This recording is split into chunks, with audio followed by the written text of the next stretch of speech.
What is reality made of? It's one of the oldest questions. We used to think it was earth, air, fire, and water. Then we found atoms. Then we smashed atoms and found smaller things protons, neutrons, electrons. We kept smashing and found even smaller things quarks, leptons, bosons. But what are those things made of? What is space itself made of? What is time made of? Is it all smooth and continuous? Or is it chunky and pixelated like a picture on a screen? This is the real question.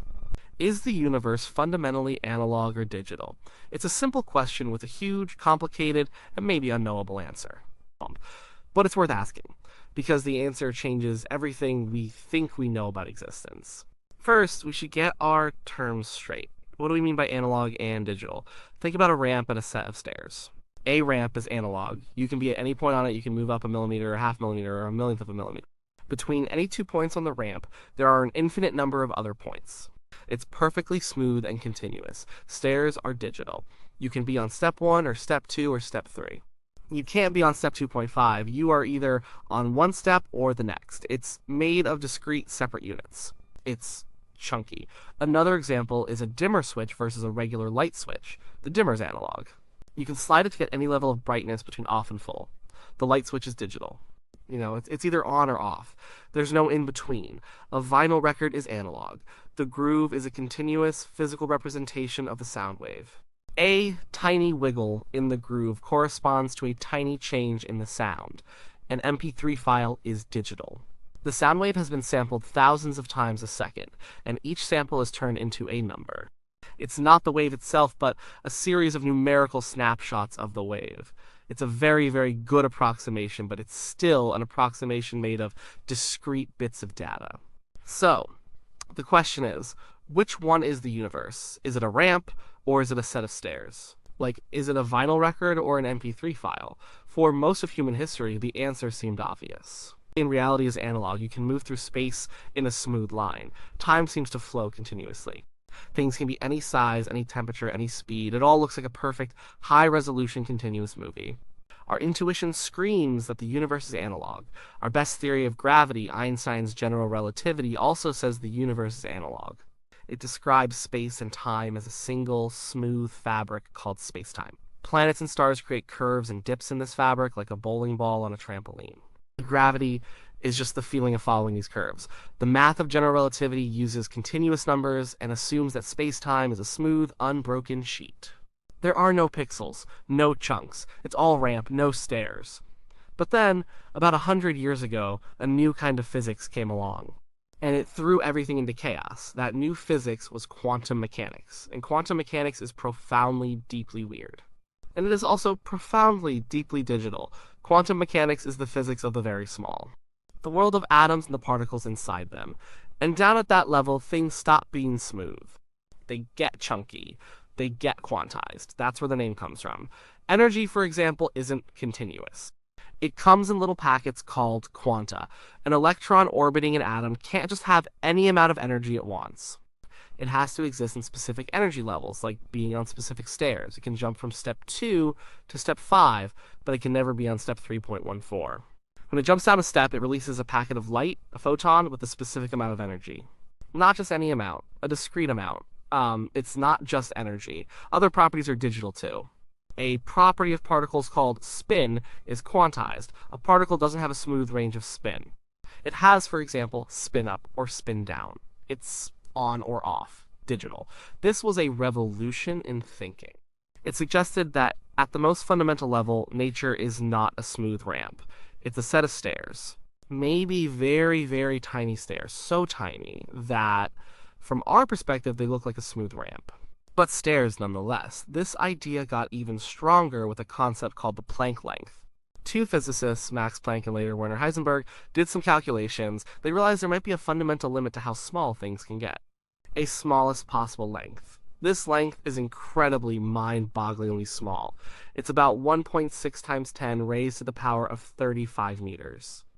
To give you an idea of how small that is, if you were to blow up an atom to the size of the known universe, the Planck length would be about the height of a tree. What does this mean? It might mean that space itself is not continuous. It might be made of tiny, indivisible pixels, and the size of one pixel is the Planck length. You can't have half a pixel. You can't move a distance smaller than 1 Planck length. At that scale, the universe becomes a grid. It becomes digital. There's also a shortest possible unit of time, the Planck time. It's the time it would take light to travel 1 Planck length. Time, too, might not flow smoothly. It might tick by in tiny, discrete jumps. If space and time are made of fundamental units, then the universe is digital. Our reality would be like a giant 3D television screen with a resolution defined by the Planck length and a frame rate defined by the Planck time. The resolution is so incredibly high that we can't perceive the pixels. It looks perfectly smooth and analog to us. But at its core, it would be a system of discrete points. This digital view of the universe got a huge boost from the world of information theory. In the mid-20th century, Claude Shannon invented the idea of the bit. A bit is the most basic unit of information. It's a yes or a no, a 1 or a 0, an on or an off. All the complex digital technology we have today, from your phone to the internet, is built on this simple binary concept. A physicist named John Archibald Wheeler took this idea and applied it to the universe. He came up with a famous phrase, it from bit. What he meant was that maybe the physical world, the it, emerges from information, the bit. Maybe at the bottom of everything there aren't particles or energy or space-time. Maybe they're just bits of information. Yes, no questions, and the answers to those questions create the reality we experience. This sounds like something out of a science fiction movie, but there's some real physics that points in this direction. Consider black holes. A black hole is an object with so much gravity that nothing, not even light, can escape. You might think you can cram an infinite amount of stuff and information into a black hole. But two physicists, Jacob Bekenstein and Stephen Hawking, figured out that's not true. They discovered that the amount of information you can store inside a region of space, including a black hole, is not infinite. It's finite, and it's proportional to the surface area of that region, not its volume. This is called the holographic principle. It's the idea that the information describing a 3D volume of space can be encoded on a 2D surface, surrounding it like a hologram. The important part for our question is the word finite. If the information content of any part of the universe is finite, it means you can describe it with a finite number of bits. If you can describe reality with a finite string of ones and zeros, then reality is, by definition, digital. An analog system, with its infinite possibilities, would require an infinite amount of information to describe it perfectly. But the universe seems to say no. There's a limit. So we have a pretty strong case for a digital universe. Quantum mechanics shows that things are chunky at the smallest scales. The Planck length suggests there's a universal pixel size. Information theory and the holographic principle suggests that reality is made of a finite number of bits. If this is true, it leads to some strange places. For instance, if the universe is fundamentally computational, made of bits and running on some kind of process, then it's not a huge leap to wonder if it's a computer itself. This is the simulation hypothesis, the idea that our reality is a sophisticated simulation running on some vast unknown computer. It's a popular idea, and it follows naturally from the digital physics viewpoint. If the universe has a smallest pixel size, Planck length, and a fastest clock speed, Planck time, it's behaving exactly like a computer simulation with limited resources. So, case closed, is reality digital? Not so fast. The other side has a very powerful argument. And that argument, as we mentioned before, is Einstein's theory of general relativity. General relativity is the most successful theory of gravity we have. It has been tested and confirmed again and again. It predicts the orbits of planets with incredible accuracy. It predicted the existence of black holes. It predicted gravitational waves, which we have now directly detected. The GPS in your phone works because it accounts for the effects of general relativity. The theory works. And it is thoroughly, completely analog. Its vision of a smooth, curving space-time is the opposite of the chunky, pixelated world of quantum mechanics. In Einstein's world, there are no jumps. There are no pixels. There are no minimum distances. Space is a continuum. This is the biggest problem in modern physics. We have two incredibly successful theories that describe the universe. Quantum mechanics describes the very small. General relativity describes the very large. Both work perfectly in their own domains, but they can't both be right, at least not in their current forms. They are based on fundamentally different assumptions about the nature of reality. One is digital, the other is analog. They clash. When you try to use them together, the math breaks down. If you try to describe a situation where you have both massive gravity and tiny quantum effects, like at the center of a black hole or at the moment of the Big Bang, the equations spit out nonsense. They give you answers of infinity, which just means the theory is broken. This conflict is the central mystery.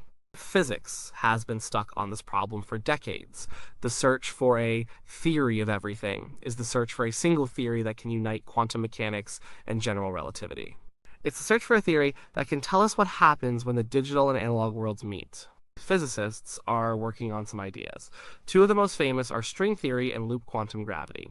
And they each have a different take on the digital versus analog question. String theory is a complex and controversial idea. It suggests that the fundamental constituents of reality are not point-like particles, but tiny, one-dimensional vibrating strings. Everything we see, electrons, photons, quarks, are just different vibrational modes of these fundamental strings, like different notes played on a guitar string. Is string theory digital or analog? It's a bit of both, which makes it complicated. The vibrations of the strings are quantized. They can only have discrete energy levels, just like the electrons in an atom. That part is digital, but the strings themselves move and vibrate within a background spacetime that is assumed to be smooth and continuous.